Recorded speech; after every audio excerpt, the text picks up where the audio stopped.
YouTube, man. How you guys doing today? It is me again, your favorite Texas trucker, and I am in LaPorte, Texas, getting unloaded. I told y'all the other day, I haven't posted the video yet, but I did tell you that I'll do an outside walk around of this loaner truck that I'm in. It's a little dirtier today than it was when I first got it, but this is a 2007 Coronado.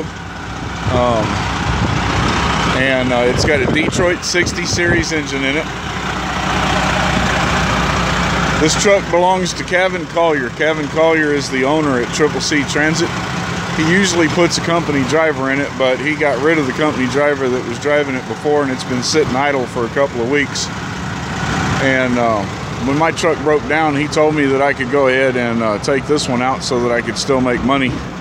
We're unloading cotton right now here at Gulf Intermodal. This is a single bunk. I think I showed you all the inside of it the last time. A single bunk sleeper. It's surprisingly got quite a bit of room. We've got the two side boxes, 150 gallon tanks, and looks like we're missing a couple lug nut covers. I wonder where they went. And it's got another one on this other side over here. Really nice truck. Really happy with it. Well, I ain't gonna say really happy with it. There are some things I'm unhappy about with it, but you know, it's just a loaner truck. It's the only one I'm gonna be using for a few days. So we've had a look at the outside of it. I've already shown you once the inside of it, but we'll take a look again. It's a little bit of a mess. It's being lived in right now. So I got a lot of stuff sitting up here in the front seat, you know, snacks and stuff I eat while I'm on the road. I do a lot of walnuts, sunflower kernels, stuff like that. We got a 13-speed Eaton Fuller transmission, and you know, he's got it set up fairly nice. You know, there's nothing special in it. He does have a refrigerator, and of course we talked about all the storage and stuff that we had back here the other day. So this thing's got a ton of storage in it. I don't have very much stuff in here because all my stuff is in my truck.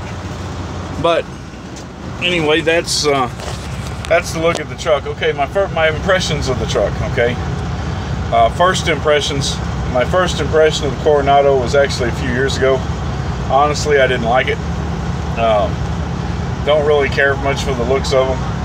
It's one of those trucks though that kind of grows on you, and you know, this one's grown on me a little bit, you know, in just a few days that I've driven it. Like I said, it's got a 13-speed transmission, which I do like more than the Super 10,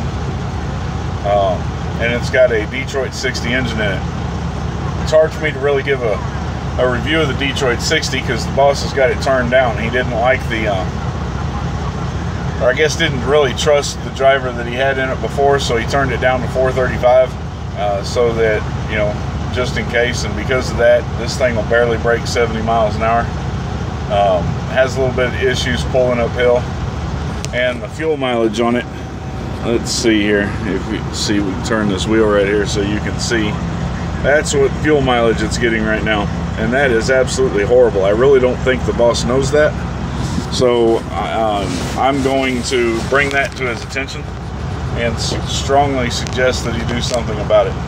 Now, after I take this truck back, I should get a load out of here going back to Fort Worth, and then when I deliver that load, I'm turning the truck back in, and I'm going to go pick my truck up on Monday or Tuesday. So I'm done with this truck. You know, I got one more run to make in it. I don't really care if he changes it, you know. But you're not going to make money making that kind of fuel mileage. And I haven't been pushing the truck hard. You know, I haven't been running it real hard. I've been pretty easy on it. But anyway, that's where we're at right now. So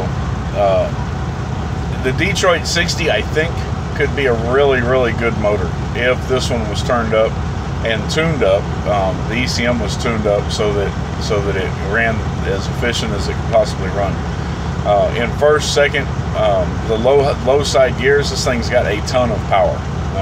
I'm talking about it doesn't even hesitate in running the load. A lot better than what my truck was doing. My truck, getting started from you know, from a dead stop on a heavy load is a little bit difficult. This truck here, hell no, this motherfucker here will pull a mountain. So I mean, it's a strong engine, and it just had an overhaul, but I could make the truck work if it had a double bunk. You know, my son comes out with me all the time. My wife wants to come out with me. This sleeper has got a huge amount of space in it. If it was a double bunk, I'd want this truck. You know, it's a good truck. I really think that with the fuel mileage turned up, or with the ECM tuned up and the power turned up, and get rid of this traction control ABS light that's going on here, I think that we could get some pretty good fuel mileage out of this truck, and it's a good truck. You know, getting used to the turn radius on it was a little bit difficult. This has got a 248-inch wheelbase, which still isn't, you know, a real big wheelbase, but it's 248. My truck's got a 230, so this is 18 inches bigger than my truck, or longer than my truck, which doesn't seem like a lot, but that 18 inches makes a big difference when you're trying to back into tight spots. On top of that, it's got this big hood sitting out here. You know, I say big hood. It's a big hood for what I'm used to. I'm used to the Anteater and the 680s and the 700s, which have the sloped short hoods, and you know, and I'm used to them. So getting used to this big hood was a little bit of getting used. Took a little bit of getting used to, you know, but I'm used to it, and it definitely doesn't turn as tight as my truck, you know, and it's definitely not as easy to get in tight spaces. Spaces that my truck I would be able to get in without even thinking twice about it. This truck here takes a little bit of work to get it in there, but you know, it's still a good truck. It's really, I'm happy with it. I really appreciate the boss putting me in it for a few days so I can continue to make a little bit of money. Dude's a great dude, man. The company is a great company. I can't speak highly enough about them. But I'm about to get Big Blue back here. I just talked to the mechanic down there at the shop, and I wish that I had talked to him yesterday now, because he said that they had to cut my block. So what that means is that when the cylinders in my block were cracked, and they had to come out and bore out the cylinders to get past the cracks, to get away from the cracks. And had I known they were doing that before they got all the parts in, I would have had them go with the bigger bore instead of putting thicker sleeves. But what they decided to do was go with the thicker sleeves and stay with the same internal diameter on the piston, so, or whatever. Anyway, I'm not a mechanic, so you guys that are mechanics, forgive me for butchering all that explanation. The essential thing is that now I have cylinder chambers that are big enough for a larger bore piston, which would give me more power, more torque, and instead of going with that, we stayed with the same size. And so